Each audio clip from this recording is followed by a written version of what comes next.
오늘 우리에게 주신 하나님의 말씀은 마태복음 1장 18절에서 23절의 말씀입니다. 신약성서 1면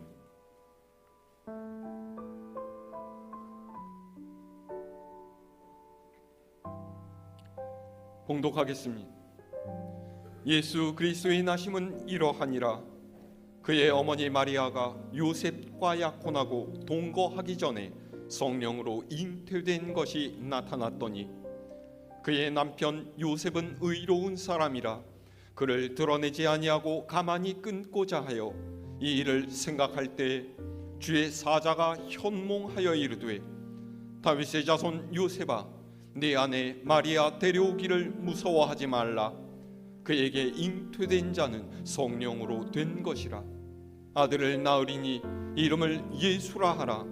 이는 그가 자기 백성을 그들의 죄에서 구원할 자이심이라 하니라. 이 모든 일이 된 것은 주께서 선지자로 하신 말씀을 이루려 하심이니 이르시되 보라 처녀가 잉태하여 아들을 낳을 것이요 그의 이름은 임마누엘이라 하리라 하셨으니 이를 번역한즉 하나님이 우리와 함께 계시다 함이라. 아멘.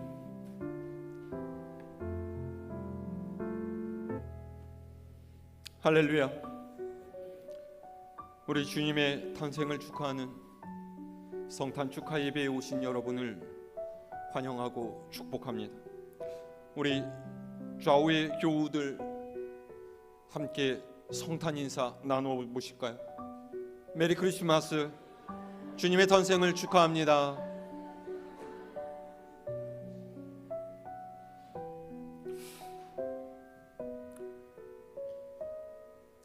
오늘 우리가 함께 읽은 말씀은 참 하나님이신 예수님께서 참 인간으로 이 땅에 오셨고 처녀의 몸에서 태어나셨다라는 것을 증거하는 아주 놀라운 사건에 대한 이야기입니다.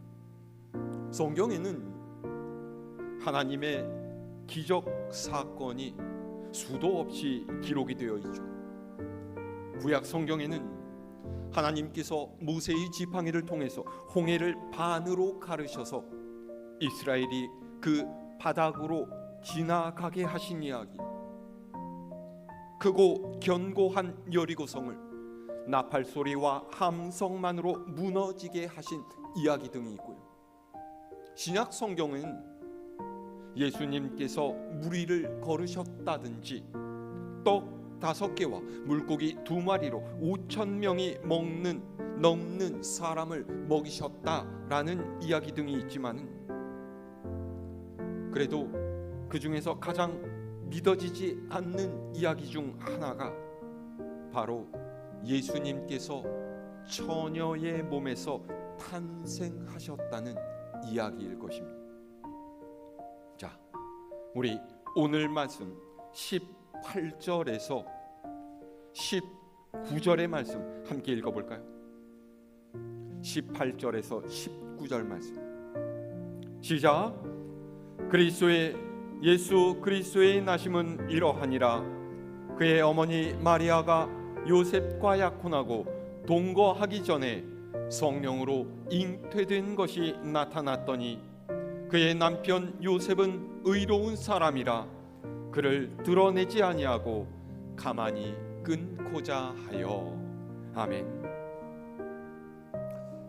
아마 이 자리에 있는 많은 분들이 겪어보셨을 텐데 믿지 않는 사람에게 복음을 전할 때요, 예수님께서 동정녀의 몸에서 태어나셨다라는 이야기를 하라치면 듣는 사람들 대부분이 고개를 절레절레 썼습니다. 왜요? 우리가 알고 있는 과학적인 사실에 근거하자면 남자를 알지 못하는 처녀가 아이를 낳는다라는 것은 있을 수가 없는 일이기 때문이죠. 아무리 전능하신 하나님께서 하신 일이라고 이야기를 해도 믿지 않는 사람들은 그것을 거짓말 취급하면서 절대로 믿으려고 하지 않습니다. 여러분, 그런 생각 해보셨습니까? 왜 하나님께서는 예수님을 굳이 처녀의 몸에서 태어나도록 하셨을까요? 하나님께서 자신이 정하신 이 세상의 자연 법칙을 스스로 깨시면서까지 이런 방법을 택하셔야 할 필요가 있었던 것일까요? 오늘 말씀 보세요. 예수님의 어머니 마리아는 요셉이란 사람과 약혼한 상태였습니다. 그런데 둘이 합방을 하기도 전에 마리아가 임신했다라는 사실이 드러나게 된 거예요. 이런 때 어떻게 해야 됩니까? 오늘날 같으면야 파혼을 하고 정신적인 충격에 따른 보상을 요구한다든지 그러겠지만은요, 이 당시 요셉에게 닥친 이 사태를 다루고 있는 신명기 22장의 율법에는요, 아내로 맞이하는 여자에게 처녀의 표적이 없으면 그 처녀를 아버지 집 문에서 끌어내고 그 성읍 사람들이 돌로 쳐 죽여라, 이렇게 되어 있어요. 그가 창기의 행동을 해서 이스라엘 중에서 악을 행했기 때문이다 라고 그 이유를 설명하고 있어요. 그런데 19절은 요셉을 의로운 사람이라고 표현하고 있습니다. 여기서 의로운 사람이란 말은 하나님의 뜻을 쫓아 사는 사람, 타인에게 자비와 긍휼을 베풀 줄 아는 사람이란 뜻이. 그래서 요셉은 이 사실을 세간에 알리지 않고 그저 조용히 관계를 끊는 것으로 마무리하려고 했죠. 요셉도 사람인지라 분노가 차오르고 배신감에 몸부림쳤겠지만은 그는 마리아에게 자신이 할 수 있는 한 관용을 베풀기로 마음 먹었던 거예요. 어차피 마리아가 아기를 낳게 된다면 그 사실이 이웃들에게 알려지게 될 것이고, 그러면 그녀는 율법대로 처벌받게 될 것인데 굳이 진흙탕에 자신의 몸을 담그고 싶지 않았던 거죠. 그런데 요셉이 이렇게 하기로 마음먹고 잠이 들었을 때 하나님께서 천사를 그의 꿈에 나타나게 하셔서 말씀을 전하세요. 자, 20절에서 21절의 말씀 함께 읽을까요? 시작. 이 일을 생각할 때 주의 사자가 현몽하여 이르되, 다윗의 자손 요셉아, 네 아내 마리아 데려오기를 무서워하지 말라. 그에게 잉태된 자는 성령으로 된 것이라. 아들을 낳으리니 이름을 예수라 하라. 이는 그가 자기 백성을 그들의 죄에서 구원할 자이심이라 하니라. 아멘. 천사가 요셉에게 한 말이 무엇입니까? 네 아내 데려오기를 두려워하지 말라고 했어요. 그녀가 임신한 것은 성령으로 이루어진 것이고 그 아이는 자기 백성을 죄에서 구원할 이라는 거예요. 와, 이게 얼마나 당황스러운 일입니까? 여러분, 이게 그냥 믿어질 일이에요? 천사가 꿈에 나타나서 말했으니까 아, 네, 그렇군요. 잘 알겠습니다. 말씀하신 대로 하겠습니다. 그렇게 반응할 수 있는 일이겠습니까? 그런데 천사의 말은 여기에서 끝나지 않아요. 한술 더 뜹니다. 자, 22절에서 23절의 말씀 시작. 이 모든 일이 된 것은 주께서 선지자로 하신 말씀을 이루려 하심이니 이르시되 보라 처녀가 잉태하여 아들을 낳을 것이요 그의 이름은 임마누엘이라 하리라 하셨으니 이를 번역한즉 하나님이 우리와 함께 계시다 함이라. 아멘. 이 일이 일어난 것은 하나님께서 선지자로 하여금 전한 말씀을 이루려 하심이라는 거예요. 그러니까 앞서서 제가 여러분들에게 드렸던 질문, 하나님께서는 왜 굳이 처녀의 몸에서 예수님을 태어나게 하셨을까라는 질문에 대한 답변이 바로 이것이라는 거죠.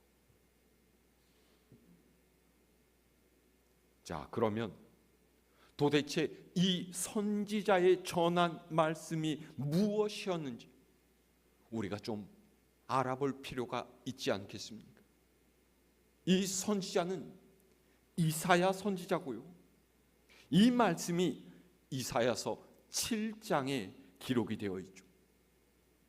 이 당시 상황 설명을 좀 하자면요, 아하스 왕이 남유다를 다스리던 때에 북이스라엘의 베가 왕과 아람의 르신 왕이 연합해서 남유다를 침략했습니다.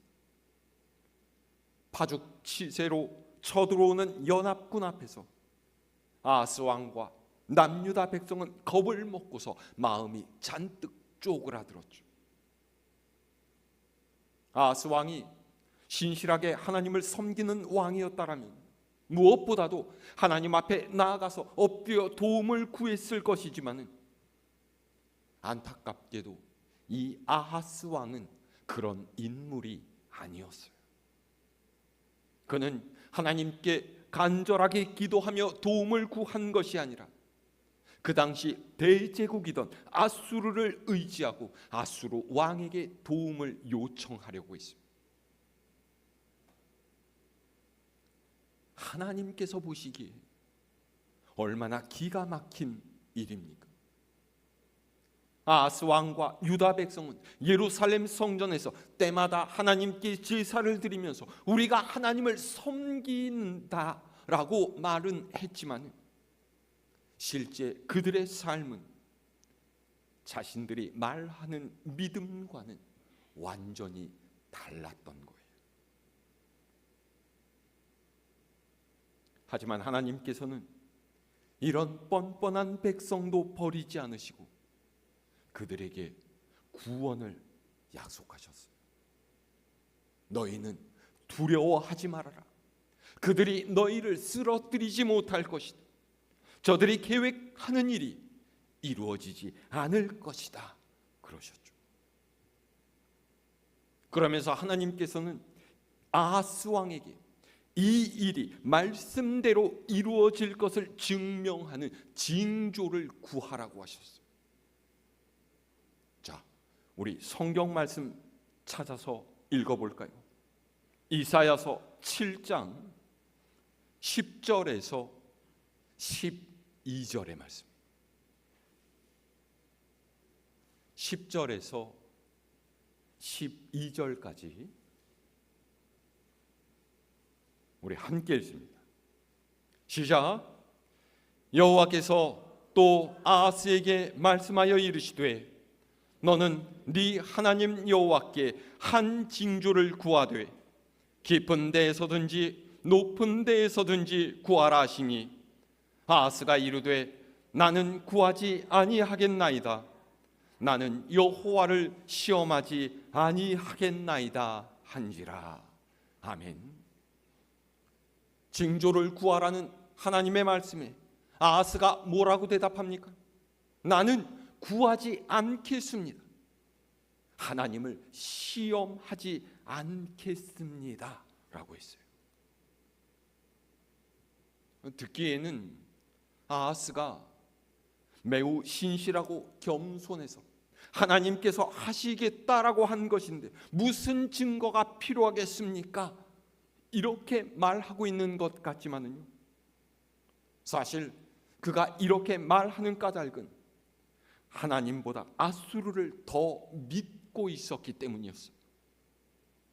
그는 이미 아수르에게 군사적인 도움을 요청하기로 마음먹었죠. 그러니까 하나님께서 뭐 그런 증거 보여주실 필요 없습니다.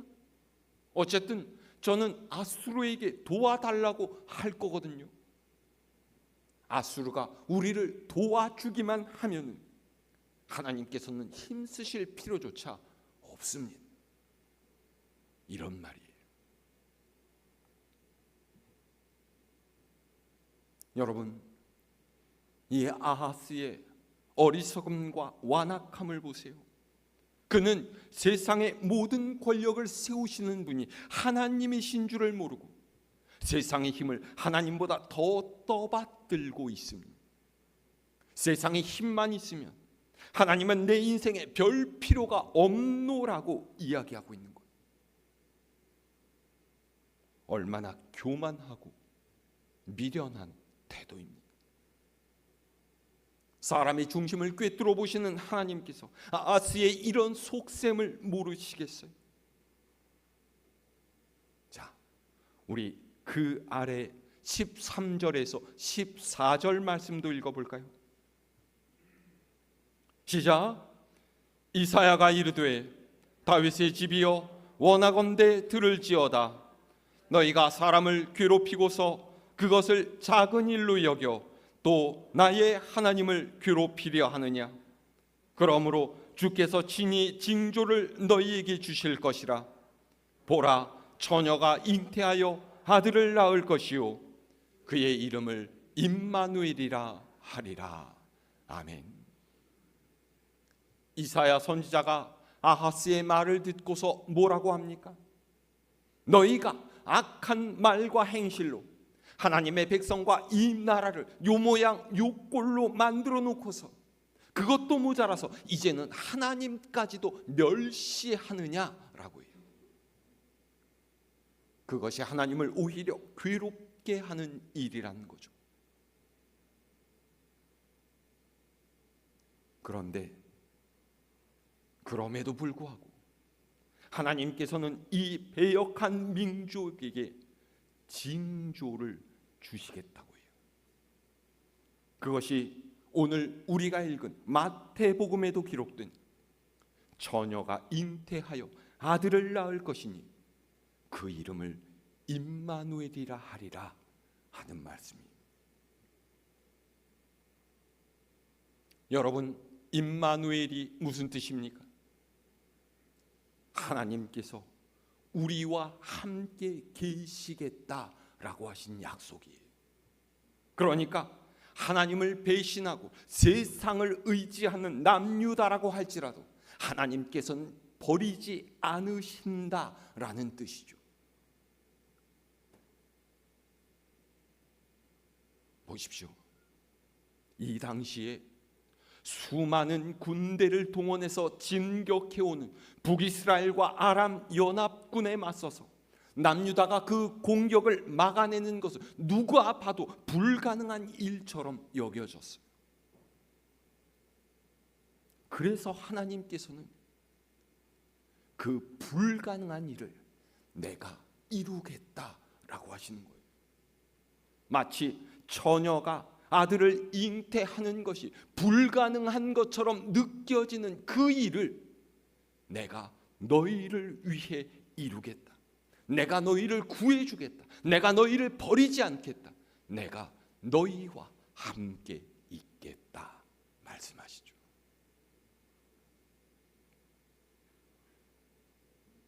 그런데 여러분, 사실 아하스와 남유다가 하나님께 구원받을 만한 이들입니까? 하나님의 은혜를 받기에 합당한 이들이에요?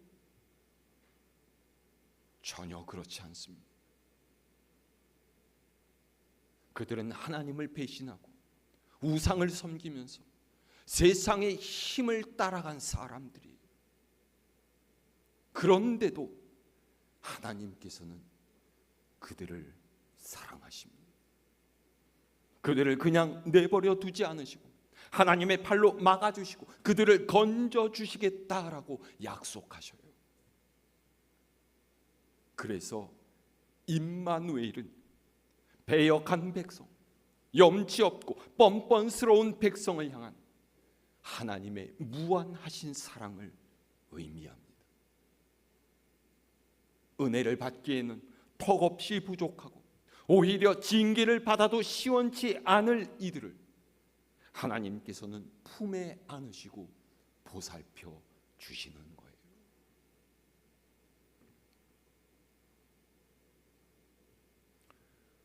오늘의 우리는 이 아하스와 얼마나 다르겠습니까?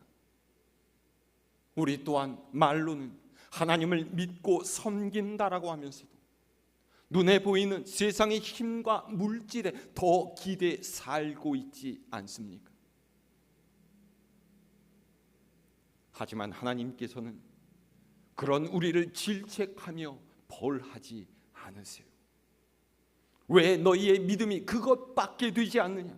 왜 욕심을 버리지 못하고 말씀대로 살지 못하느냐라고 탓하지 않으세요. 도리어 하나님께서는 그런 우리를 위해 그분의 아들을 이 땅에 우리와 똑같은 사람으로 보내셨어요. 그분의 생명으로 죄와 죽음에서 벗어날 수 없는 우리를 구원으로 인도하셨죠. 이것이 하나님께서 우리에게 주신 임마누엘의 은혜입니다.